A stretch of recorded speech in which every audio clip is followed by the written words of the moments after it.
কেমন আছেন প্রিয় ভাই বোনেরা? সবাইকে স্বাগতম জানাচ্ছি বাংলা পলিটিক্স ফিটু চ্যানেলের আজকের এই ছোট্ট ভিডিওতে। আজকে আমরা স্পেসিফিক ফোকাস করে একটা জায়গাতে কথা বলবো। আগামী 12ই ফেব্রুয়ারি তারিখে আমাদের ইলেকশন হবে। এই ইলেকশনে আমাদের বিভিন্ন প্রার্থী ভোট চাইতে আসে। তো আমি আজকে এই ভোট দেওয়ার ব্যাপারে আমি যারা আমাদের দেশের সংখ্যালঘু ভাই বোনেরা আছেন এবং আমাদের ক্ষুদ্র নৃগোষ্ঠীর মানুষ যারা আছেন, যারা পাহাড়ি অঞ্চলে বাস করেন, একই সাথে সাথে সমতলের বাংলাদেশের বিভিন্ন অঞ্চলে বসবাস করেন, তাদের প্রতি দৃষ্টি আকর্ষণ করব। প্রিয় ভাই, আপনারা যারা বাংলাদেশের নাগরিক, আমরা মনে করি এখানে ধর্মীয় ভিত্তিতে কোনো ধরনের বিবেচনা হওয়া উচিত না। ধর্ম যার যার থাকবে, রাষ্ট্র সবার, এবং সবার সম্মান, সবার মর্যাদা একই থাকবে। তারপরও বাংলাদেশের বাস্তবতার পরিপ্রেক্ষিতে আমরা দেখেছি স্বাধীনতার পর থেকে বিগত 55 বছরে বাংলাদেশের যারা অমুসলিম যারা আছে, যারা ধর্মীয় সংখ্যালঘু, যারা ভিন্ন ধর্মাবলম্বী এবং ক্ষুদ্র নৃগোষ্ঠী, তারা বিভিন্নভাবে নির্যাতিত হয়েছেন। তারা অনেকেই দেশ ছাড়তে বাধ্য হয়েছেন। আপনাদের বাপদাদারা, পূর্বপুরুষরা অনেকেই বাংলাদেশ ছাড়তে বাধ্য হয়েছেন। তাই আজকে আপনার ভোটের মতো গুরুত্বপূর্ণ সিদ্ধান্ত নেওয়ার আগে আপনাদেরকে কিছু প্রশ্ন করব, যে প্রশ্নটা আপনি নিজেকেও করবেন এবং বিবেচনা করে তারপর ভোট দিবেন 12 তারিখে। আপনারা একটু খেয়াল করে দেখবেন, আপনারা ছোটোবেলা থেকে শুনে আসছেন আপনাদের জমি জমা অর্থবিত্ত এগুলো দখল হয়েছে। বিশেষ করে জমি বাড়িঘর দখল হয়েছে।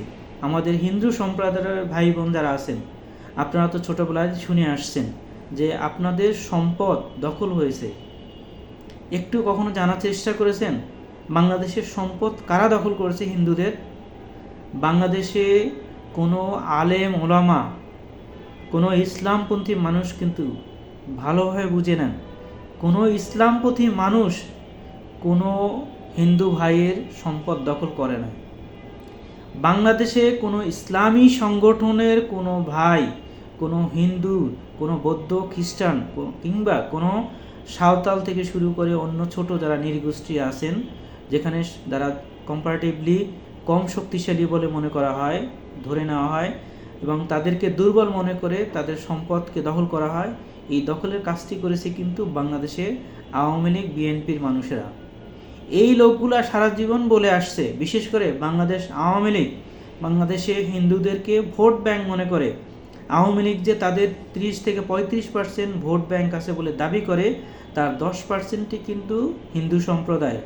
অথচ আওয়ামী লীগের আমলে আপনারা রেকর্ড নিয়ে দেখবেন, বিগত 17 বছর আগে আমাদের কাছে বিভিন্ন ধরনের জরিপ আছে, আপনারা অনলাইনে দেখবেন, ইউটিউবে দেখবেন, হাজার হাজার হিন্দু গত 17 বছরে বাংলাদেশ থেকে ছাড়তে বাধ্য হয়ে গেছে আওয়ামী নেতাকর্মীদের নির্যাতনের মাধ্যমে। আওয়ামী লীগের লোকজন হিন্দুদের বাড়িঘর, এমনকি মন্দিরের জায়গা পর্যন্ত দখল করেছে। বাংলাদেশে যারা বিএনপি জাতীয় পার্টি এবং অন্য অন্য প্রথাগত দল করে, তারা ক্ষুদ্র নৃগোষ্ঠী, বিশেষ করে সাঁওতাল সম্প্রদায়ের ভাই বোনেরা যারা নেত্রকোনা, ময়মনসিংহ, এদিকে দিনাজপুরে এই অঞ্চলে বসবাস করে, নর্থ বেঙ্গলে এবং বাংলাদেশের মধ্য অঞ্চলে যারা বসবাস করে, তাদেরকে জমি থেকে নিয়মিত উচ্ছেদ করে। কারা করে খেয়াল রাখবেন, আপনাদের জমি উচ্ছেদ করে হলো বাংলাদেশে বিএনপি, আওয়ামী লীগের মতো লোকেরা। আপনাদেরকে সবসময় ভুলিয়ে রাখা হয় যে হুজুররা খারাপ, আলেমরা খারাপ, ইসলামী দলগুলো খারাপ, কিন্তু দেখবেন কোনো বিপদে পড়লে সবার আগে আলেমরা আসে। আপনার সম্পদ কখনো আলেমরা, কোনো ইসলামী দলের লোকেরা দখল করবে না। এটা তাদের ধর্মীয় অনুশাসনের বাইরে। তারা যেহেতু ধর্ম মানে, একজন মুসলিম কোনো অবস্থাতেই আর একজন মুসলিম হোক, অমুসলিম হোক, এমনকি সে যদি নাস্তিক হয়, তার সম্পদ দখল করতে পারে না, তাহলে সে ইমানদার থাকতে পারে না। আপনাদের সম্পদ দখল করে যারা আপনাদেরকে শেল্টারের কথা বলে, তারা আপনাদের গার্ডিয়ান সাজে, তারা আপনাদের পক্ষে কথা বলার ভান করে, কিন্তু তারা যখন ক্ষমতাসীন হয়, হাতে শক্তি পায়, তখন আপনাদের সম্পদ দখল করে। আপনাদের বাপদাদাকে এভাবে সম্পদ দখলের পর তাদের দেশ থেকে দেশ ছাড়তে বাধ্য করেছে।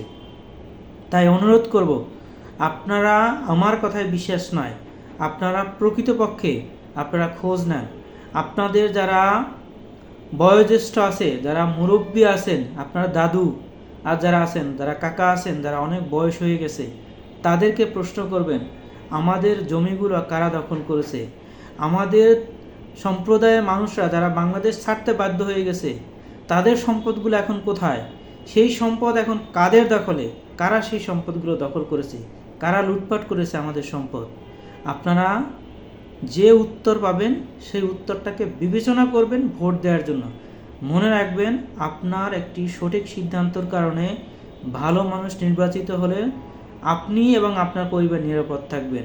আর আপনার কারণে দখলদার, ধর্মবিদ্বেষী এবং চাঁদাবাজ যারা অমুসলিমদেরকে উচ্ছেদ করতে, ক্ষুদ্র নৃগোষ্ঠীর মানুষদেরকে উচ্ছেদ করতে পছন্দ করে, তারা যদি নির্বাচিত হয় তাহলে আপনাদের উপরে আগের মতোই নির্যাতন করবে, যেরকম নির্যাতন তারা আগেও করেছে।